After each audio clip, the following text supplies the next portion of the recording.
एक नवजात शिशु के चारों ओर 1000 साल पुराना अजगर लिपटा हुआ है। जलाऊ लकड़ी काट रहे दो लोगों ने यह दृश्य देखा। छोटा भाई अजगर की असावधानी का फायदा उठाकर बच्चे को लेकर भाग गया। वह बहुत तेजी से भागा लेकिन अजगर ने फिर भी पकड़ लिया। अजगर की नजर बच्चे पर पड़ी।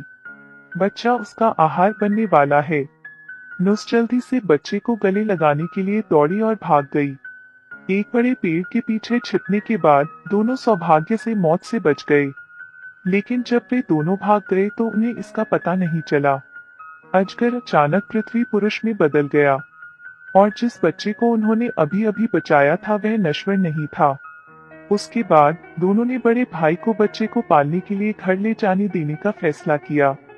लेकिन जब वह घर आया तो उसकी पत्नी ने बच्चे को देखा और उससे नफरत करने लगी। एक और व्यक्ति को खिलाने से वे और भी गरीब हो जाएंगे। पत्नी ने उससे कहा कि इस बच्चे को ले जाकर फेंक दो, लेकिन वह नहीं जानती कि भविष्य में इस बच्चे का क्या होगा। फिर इस आदमी ने बच्चे को पाला।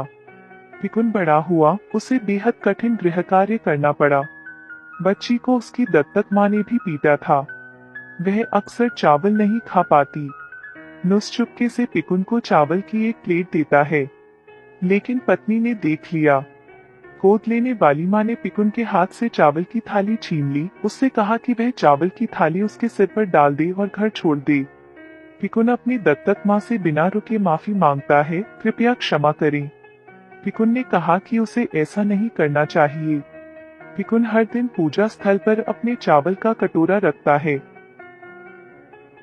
उन्होंने अपने परिवार के लिए हमेशा सुरक्षित और स्वस्थ रहने की प्रार्थना की। चाचा ने देखा कि लड़की बहुत दयनीय है तो उन्होंने उसे 2 केक दिए। लेकिन जब वह घर पहुंची तो माँ ने बच्ची का केक जमीन पर फेंक दिया। पिकुन 3 दिनों से भूख से मर रहा है, केवल अपनी दत्तक माँ के चावल लेने के लिए जमीन पर जाने के बाद इंतजार करने की हिम्मत कर रहा है। लड़की चावल धोकर फिर से खाने के लिए नदी किनारे गई। इस समय भूमि एक बूढ़ी भिखारी औरत में बदल गई। वह पिकुन के पीछे दिखाई देती है। अर्थलैंड पिकुन से कुछ पानी मांगना चाहता है और फिर उसकी 2 इच्छाएं पूरी करता है। पिकुन ने तुरंत अपना पानी लिया और भूमि को दे दिया। लड़की ने कहा कि उसे उम्मीद है कि उसका परिवार अमीर बन जाएगा। वह नहीं चाहती कि उसके माता पिता को अब लकड़ी काटनी पड़े। वह यह भी दुआ करती है कि जो लोग इस वीडियो को पसंद करते हैं उन्हें बहुत किस्मत मिले। एक दूसरे बाद में कुछ अजीब हुआ। पिकुन के मुंह से सोने के फूल निकले। सोना पिकुन के कटोरे में गिरता है। मुंह से सोना गिरा सकती है ये लड़की। विस्मयादिबोधक चिन्ह। गरीब दत्तक माँ के पास तुरंत समृद्ध जीवन था, लेकिन गोद लेने वाली माँ हर दिन पिकुन को पीटती और डांटती थी।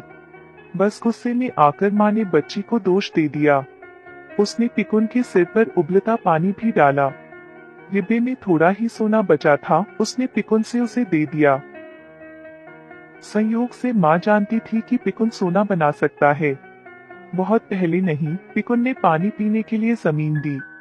उनका मानना है कि पिकुन को कल्पित बौने ने मदद की थी। तो क्या उसकी बेटी का ऐसा होना ठीक है? तो दत्तक माता ने अपनी बेटी को उस परी को खोजने के लिए स्वादिष्ट चावल बनाने की याद दिलाई। बेटी पैर टिकाने के लिए पेड़ के नीचे बैठ गई। आखिर जमीन का देवता कहाँ मिल सकता है? इसी समय एक बदबूदार गरीब बूढ़ा अचानक प्रकट हुआ। बूढ़ा भिखारी वह चावल चाहता था जो उसने अपने हाथ में पकड़ा हुआ था। लड़की ने तुरंत दुष्ट और दुष्ट बूढ़े को यह कहते हुए अस्वीकार कर दिया कि यह स्थान देवताओं का है, जो उसे सोना बनाने में मदद कर सके। उन्होंने इस जगह के होने का सपना नहीं देखा था। इतना कहकर युवती तेजी से भाग निकली। कुछ दूर चलने के बाद उसे एक बूढ़ा व्यक्ति मिला जो गिर गया और उसका पैर टूट गया। बूढ़े व्यक्ति ने उससे कहा कि वह परी को खोजने के बारे में न सोचे। सच्ची दिल वाले लोग ही परी की मदद प्राप्त कर सकते हैं। फरिश्ते सिर्फ उन्हीं लोगों की मदद करते हैं। यह सुनकर छोटी लड़की को गुस्सा आ गया। उसने कहा कि बूढ़े ने उसे नीचे देखा। गुस्से में आकर लड़की ने उसे मारने के लिए अपने हाथ में लिए चावल का इस्तेमाल किया। इस समय लड़की के मुंह में अचानक एक अजीब सी रोशनी दिखाई दी। अचानक लड़की ने कीड़ों के झुंड को उल्टी कर दी। बच्ची रोती हुई घर चली गई। माँ ने सोचा कि उसकी बेटी को किसी परी का सहारा मिला है। वह अपने पड़ोसियों के सामने शेखी बघार रही थी, लेकिन अप्रत्याशित रूप से बेटी ने कीड़ों के झुंड को उल्टी कर दी। पड़ोसियों को भी बेहद घृणा महसूस हुई। दत्तक माँ का मानना है कि यह पिकुन है जो उनकी बेटी को इस अजीब बीमारी का अनुबंध करने का कारण बनता है। उसे अपने पड़ोसियों पर भी शर्म आती है। उसने कमरे में प्रवेश किया और पिकुन के बाल पकड़ लिए। वह उससे पूछताछ करती रही। उसने पिकुन को जमीन पर खींच लिया, जिससे उसे सभी कीड़े खाने के लिए मजबूर होना पड़ा। लेकिन इसी समय पिकुन के मुंह से ढेर सारा सोना गिर गया। पड़ोसी बड़ा हैरान हुआ। तब दत्तक माँ ने अपने पड़ोसी का मुंह ढक दिया, सोना उठाया और उसे दे दिया। लेकिन इस पड़ोसी के पास ढेर सारी कहानियां हैं। बहुत जल्दी यह कहानी सबके कानों तक पहुंच गई है। पहाड़ के देवता ने ईमानदार पिकुन को देखा और बहुत उत्सुक भी थे।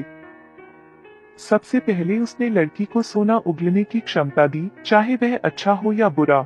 उसी समय एक रहस्यमयी शक्ति है। दो संदेशवाहक अग्नि राजा को स्थिति की सूचना दे रहे हैं। रिकॉर्ड्स के अनुसार पिकुन मरने वाली है।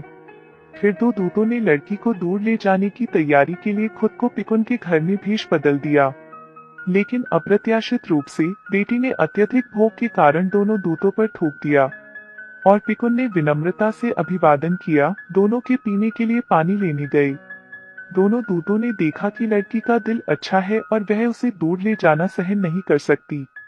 इसलिए दोनों ने गुप्त रूप से गोद लेने वाली माँ की जैविक बेटी के नाम पर पिकुन नाम बदलकर लड़की का भाग्य बदल दिया। लड़की अपने मुंह से सोना उगल सकती है। लड़की अपनी क्रूर दत्तक माँ के परिवार के साथ अकेली रहती है। लड़की को रोज मेहनत करनी पड़ती है और जैविक बेटी खुश और मतलबी है। यहाँ तक कि पिकुन ने भी पिकुन को छुट्टियों पर रोशनी देखने की अनुमति नहीं दी। लालटेन उत्सव में शामिल होने के लिए पिकुन को केवल अपने दोस्तों के साथ छिपना और भेष बदलना पड़ा। लेकिन अप्रत्याशित रूप से वह लड़की जो उत्सव में अभी अभी आई थी गलती से जमीन पर गिर गई और उसकी टोपी नीचे गिर गई। जब पुल पहाड़ से नीचे आया तो उसने उसे उठा लिया। पुल से टोपी की गंध आती है। यह खुशबू बहुत खास होती है। अगले दिन पुल टोपी लेने गया। पुलिस टोपी के मालिक की तलाश में इधर उधर हो गया, लेकिन अप्रत्याशित रूप से उसे पड़ोस की बुढ़िया ने पकड़ लिया।